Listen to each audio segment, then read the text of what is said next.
Alright, hello and welcome. I'm going to do something differently. This time I'm going to read the MechWarrior 3 manual together, because I never actually did that, but thankfully these things are online and you can just check them out. So there's a lot of stuff about background information, installation of the game, controls, weapons, armor, internal structure, well, stuff, game mechanics basically. And we're going to start with this introduction. The battle rages on.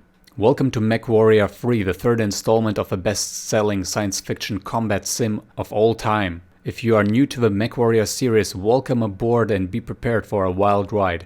Based on the internationally known Battletech series of board games and novels, MechWarrior 3 takes place in the far future where giant humanoid war machines known as battle mechs dominate the battlefield.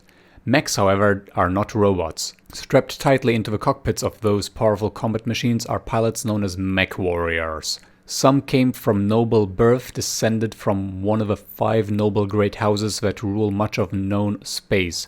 Others fought their way up from the bottom, be it from some backwater agricultural world or even the teeming, choked streets of one of the capital planets.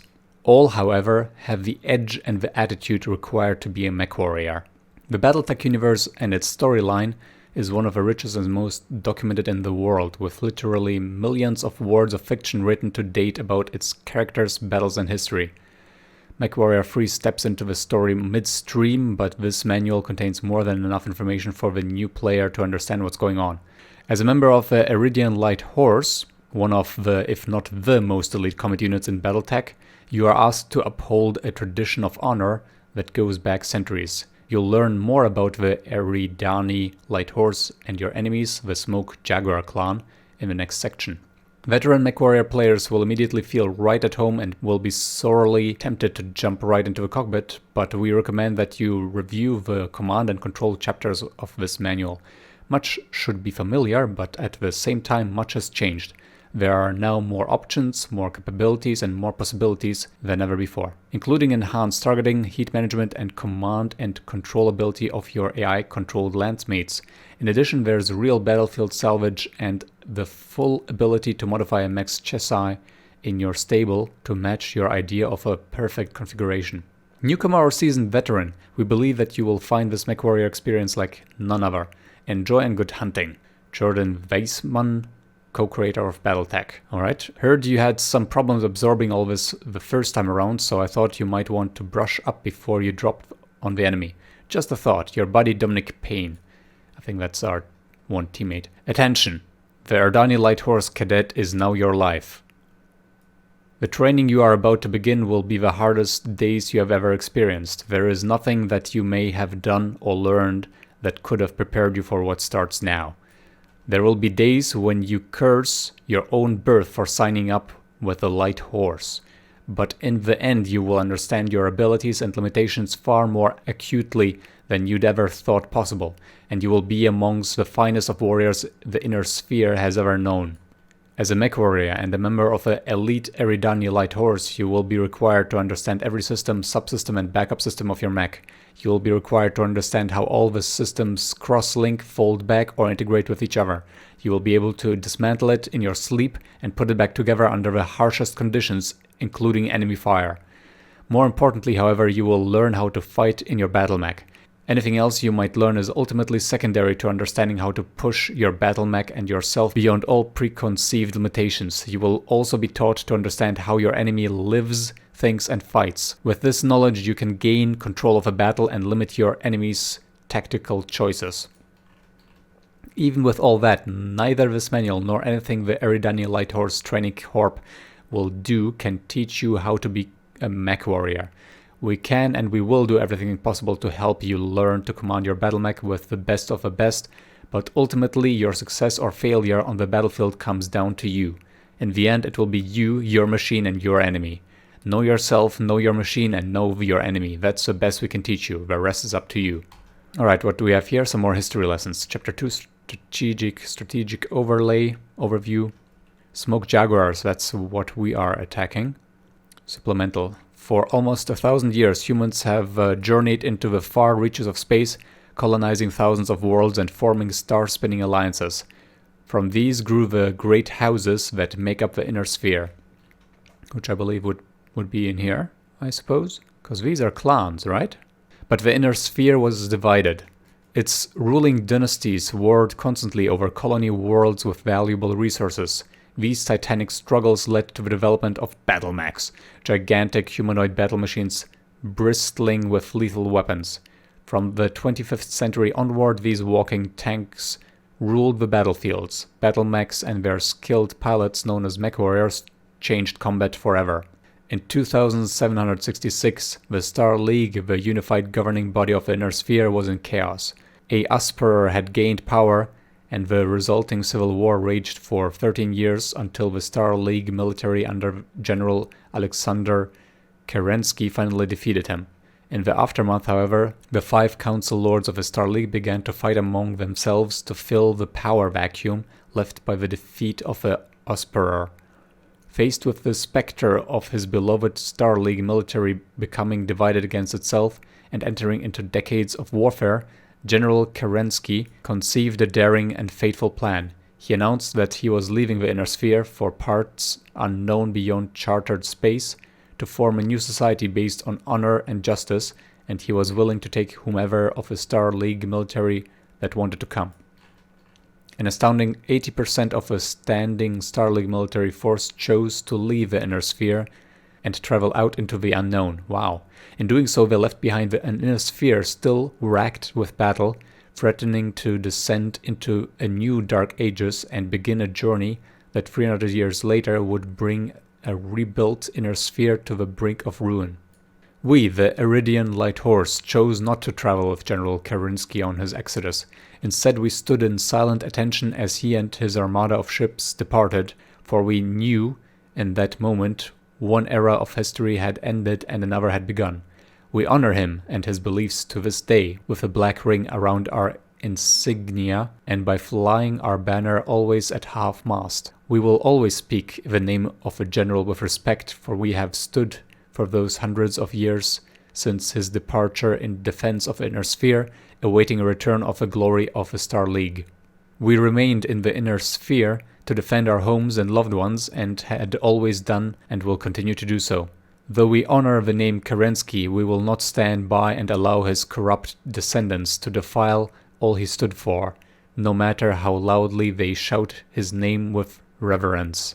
How the descendants of Kerensky's exodus and his grand ideals devolved into the clans that 10 years ago attacked the Inner Sphere to regain it in his name is speculation for another book at another time, for perhaps in the greatest of all ironies, their invasion and conquest of a significant portion of the Inner Sphere has finally achieved what the general had always dreamed of, a reformed Star League.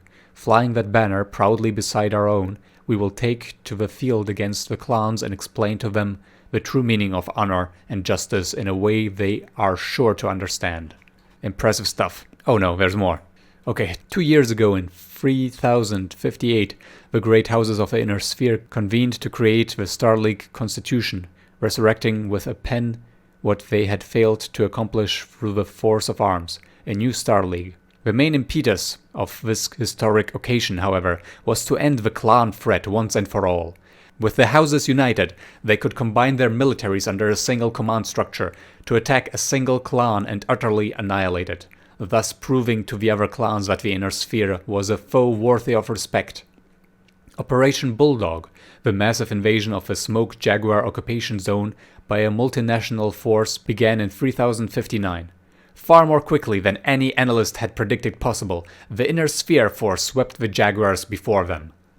The Star League commander knew, however, that destroying the body would not accomplish their ultimate goal of ending the clan threat if the head was allowed to live.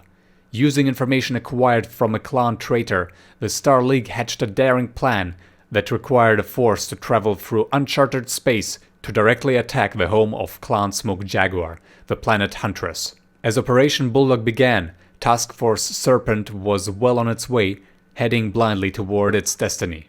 Under the command of Marshal Morgan Davian, we comprised the backbone of Task Force Serpent. Our 3 reinforced regiments, transformed on 13 jump ships and 34 dropships, were the single largest group of forces in the task force.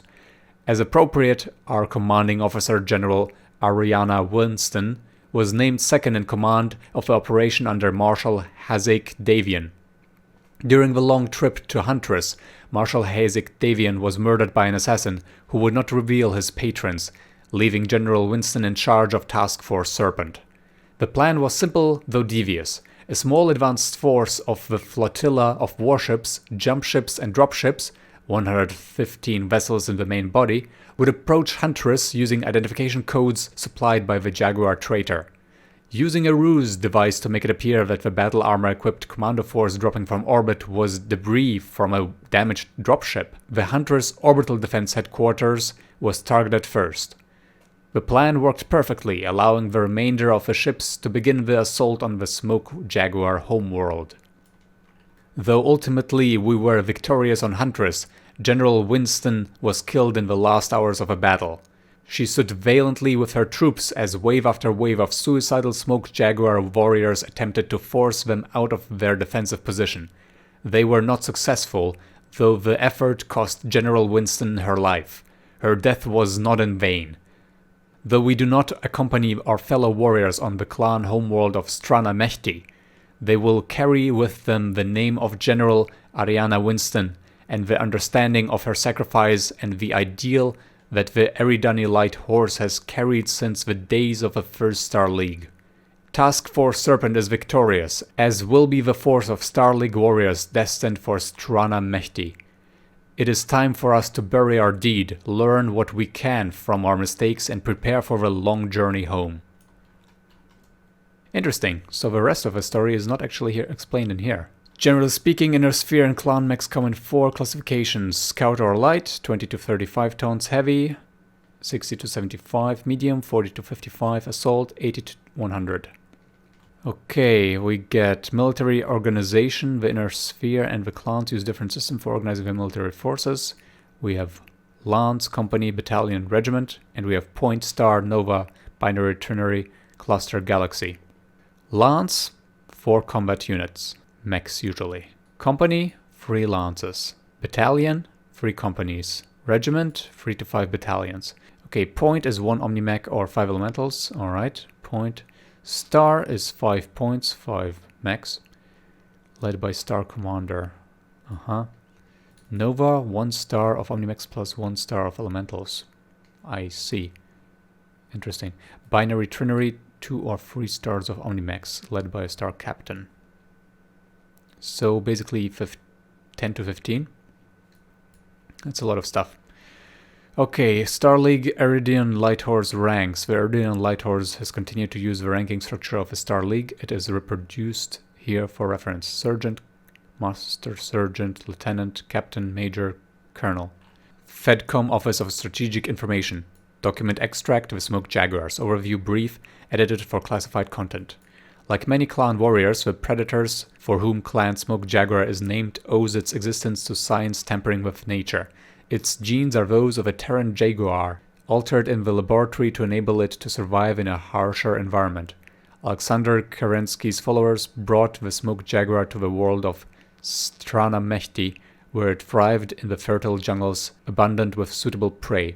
I actually did not know that there was a furry element in this canon. That certainly makes MechWarrior more interesting to certain people. Okay, members of Clan Smoke Jaguar take fierce pride in their symbol, which the clan's revered founder Nicholas Kerensky, son of the leader of Exodus, chose for them.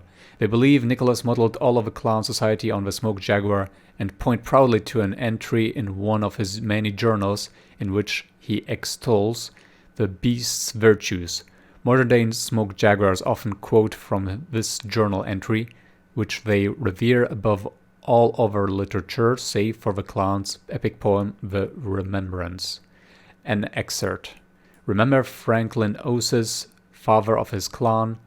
3 strengths he gave us: the Jaguar's spring that brings an enemy down, the Jaguar's claws that rend the enemy's heart, the Jaguar's taste for the enemy's hot blood. Remembrance, Clan Smoke Jaguar, passage 104, verse 18, lines 5 till 10. So religious. Clan Smoke Jaguar worships its symbol animal with fanatical fervor, so much that its members have faithfully modeled every aspect of their society on the animal's behavior. The Smoke Jaguar's claimed dubious distinction as the most bloodthirsty of the clans when they wantonly destroyed the city of Edo on the world of Turtle Bay, a city whose only crime was resisting Smoke Jaguar occupation. 166 MHz Pentium, oh those were the days, those were the days. There's installation guides which are not interesting to us. We're gonna skip all the UI and all the UI teaching we're gonna skip. We're gonna read the battle mech background though. The only way you can win and stay alive is to understand exactly how and why your battle mech operates. Trust nothing and no one. Learn what you need to know yourself. Train until your nerves are raw and then train some more. Then and only then will you be prepared to face another MechWarrior in combat. The battle mech is the pinnacle of modern weapon platform design. For centuries, engineers have tried to improve upon the efficiency of a humanoid form for the maneuverability and weight load carrying, but to no avail. It is understood that an airborne platform is too fragile and vulnerable, while a wheeled or treaded vehicle lacks maneuverability and tactical awareness. We will not even comment on the foolhardiness of powered armor as a viable weapons platform. From the earliest days of a battle mech and its rapid evolution from its raw industrial beginnings, the silhouette of a mech on the horizon has inspired fear and awe. With its physically high point of view and an array of enhanced and dedicated sensor systems, the tactical awareness of a MechWarrior safely protected in the head of a mech is unsurpassed. Marry this awareness to a multitasking targeting system commanding high-speed primary and secondary hardpoints mounted onto a harnessed chassis in a human-like configuration that allows the pilot to act and react instinctively, and it is clear to see why nothing on the modern battlefield even approaches a mech's capability. But all this is rhetoric without understanding the hows and whys of battle mech operations. We have said it before, to understand how to fight is to understand how to command your battle mech. Drill in the use of your mech systems, controls and capabilities until using them becomes reflexive, more like breathing than thinking. We guarantee that if you have to consult this book or some other craftily placed reference guide during combat, you may as well forward your belongings to your next of kin right now. Proper maneuvering and use of terrain is perhaps the most important element of a successful mission. Whenever possible, the briefing officer points out special or useful features of a terrain that open up various tactical possibilities. Proper review of a terrain may show routes that protect you from enemy fire or reveal paths completely around fortified or heavily patrolled enemy positions. Especially when bridges are involved, the terrain information presented in the mission briefings is occasionally out of date by the time you reach the mission area. We point out bridges because they are especially vulnerable to weapon fire and the destruction of a bridge can quickly limit access to an area. Most often, however, proper terrain evaluation can reveal an unexpected approach to an objective or enemy position. Finding and utilizing these unexpected approaches can provide you and your forces with the edge necessary to defeat a superior enemy. Okay, mission briefing. Your pre-mission briefing is designed to provide you with options. No mission has a guaranteed path, and even though you may receive a recommended course of action from your designated briefing officer, it is up to you to determine your path through the mission area. Your briefing officer provides you with information concerning tactical objectives, enemy presence, and terrain. If it's available, you may even have access to the video recordings of a remote piloted drone that has recently flown through the mission area. This is some more information about mission briefing. Basically, it says that we have to find our own way and that information we get cannot be relied upon, which is one of the cool things about this game. Alright, let's continue with a battle mech overview. Your battle mech is the premier weapon platform of a modern age and the most powerful war machine ever built. Regardless of whether you are in a 25-ton, 10-meter tall scout mech or the 100-ton, 15-meter tall assault mech, it is more maneuverable, better armored and more heavily armed than any other combat unit. Capable of carrying a wide arsenal of weapons including missiles, lasers, particle projector cannons and rapid-fire autocannons, your battle mech packs enough firepower to level anything that stands against it. Except perhaps another battle mech. Though we long considered the Inner Sphere designed and built battle mech to be the paramount of weapon platform design, we were proven wrong by the appearance and capability of the Clan Omni-Mech. Fortunately, we have learned from captured clan mechs many of the secrets of their more effective armor, longer ranged and more powerful weapons, and lighter and faster engines.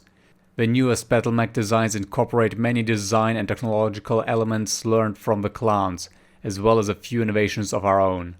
Key to long-term military operations in enemy territory is our ability to salvage armor, weapons, and other components from damaged or destroyed units, including those of the enemy. Our ability to wage extended campaigns into clan-controlled areas of space depends on the deployment of special adaptation technology that allows native clan tech to be used on inner sphere battle mechs. Perhaps foremost among the technological advantages of clan OmniMech chassis, weapons, and components has been their ability to quickly replace or hot swap existing equipment for new.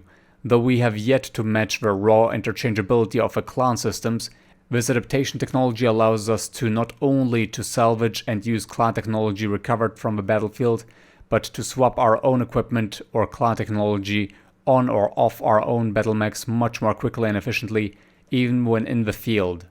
If you are truly lucky, you may capture a clan OmniMech either relatively intact or at least in repairable shape. Thanks to our victories against the clan, our technicians now know enough about enemy technology to modify and retrofit its command and control systems to allow you to take it back into the field. Next part is a list of various equipment. We're gonna go through it. Battlemech systems and components. Every battlemech is made of multiple systems and components. Some of these systems are built into a particular battlemech chassis and cannot be modified, but most battlemech components can be modified or replaced using the Mech Lab interface. All components take up valuable internal space known as critical spaces. Clan equipment is either lighter, is more powerful, or takes up fewer critical spaces than the inner sphere equivalent. Armor. Modern battlemech armor is comprised of multiple layers designed to protect the machine and its pilot against energy and projectile weapons respectively. When damaged, the armor shears off and must be replaced. Ferrofibrous armor is a variant of standard armor that weighs less, but unlike standard armor takes critical spaces. Internal structure. Any weapon damage that penetrates past a mech's armor can damage its metal skeleton internal structure. Too much internal structure damage results in the loss of a limb and all its weapons, or if a critical area is breached, the entire battlemech. Endosteel is a lighter version of standard internal structure that takes up critical spaces as a trade-off for the reduced weight. Chassis location. Every battlemech has 8 chassis location areas where armor, internal structure, and components are tracked. These locations are left arm, head, right arm, left torso, center torso, right torso, left leg, and right leg. No center leg. Additionally, armor damage is tracked in the rear center, rear right, and rear left torso locations. When incoming damage hits one of these locations, it is applied first against the armor. If the armor is penetrated, damage is done to the internal structure and potentially one or more of the internal components within that location.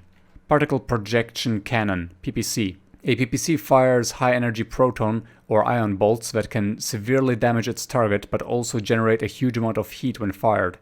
ER, extended range PPCs, fire shots at a longer range than the standard PPCs but generate even more heat. Flamer. Basically a high-energy flamethrower, the flame increases the internal heat of a targeted mech if the stream can be kept focused on the target. Anti-missile systems. AMS. The anti-missile system is a rapid-fire point defense machine gun that is capable of automatically tracking, engaging, and destroying incoming missiles. As long as the system is engaged and has ammo, you can let the auto-tracking system do the rest. The weapon does have a limited amount of ammo. Press the A key to engage or disengage the weapon. Gauss Rifle. Generating very little heat, this weapon uses magnetic railgun technology to fire a slug at very high speeds over very long distances. Ammunition is limited. Autocannon. Utilizing a fast-loading, near-continuous fire mechanism, autocannons fire high-velocity, armor-penetrating rounds over great distances. The lighter the autocannon, the greater the range, but the smaller the punch. Heavy autocannons, as a result, have a devastating short-range punch.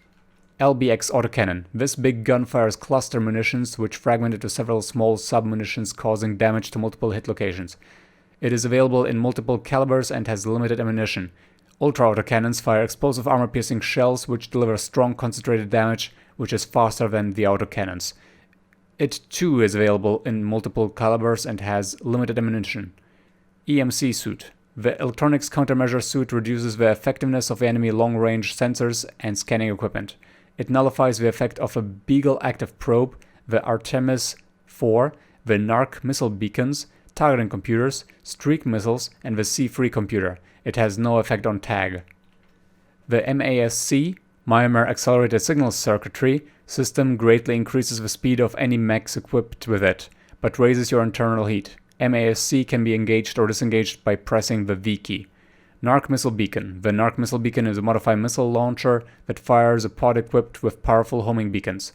Any missile fired at an enemy unit struck by the Narc Missile Beacon has an increased chance to hit due to the pod's homing beacon. Targeting Computer.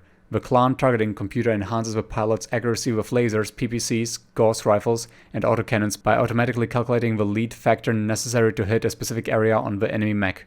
The secondary targeting reticle is displayed as a small circle on the HUD. Targeting Acquisition Gear TAG. The TAG unit consists of a spotting laser that an incoming Arrow 4 artillery missile is able to home in on, increasing its accuracy. Only one TAG unit can be mounted on a mech. Case. Cellular ammunition storage equipment, or case, is a special technology that, if mounted in a body location containing ammunition, automatically vents any ammunition explosions out of the back of a mech, preventing any additional damage to other locations. All equipment within the location is destroyed. We're gonna skip the HUD information. This font is really not that great for this either. We're gonna skip even more HUD. Commanding teammates and MFB also. Mech lab information as well. And that would be it for the interesting parts of this manual. Hope you enjoyed the videos of me playing this game as well. See you there. Ciao.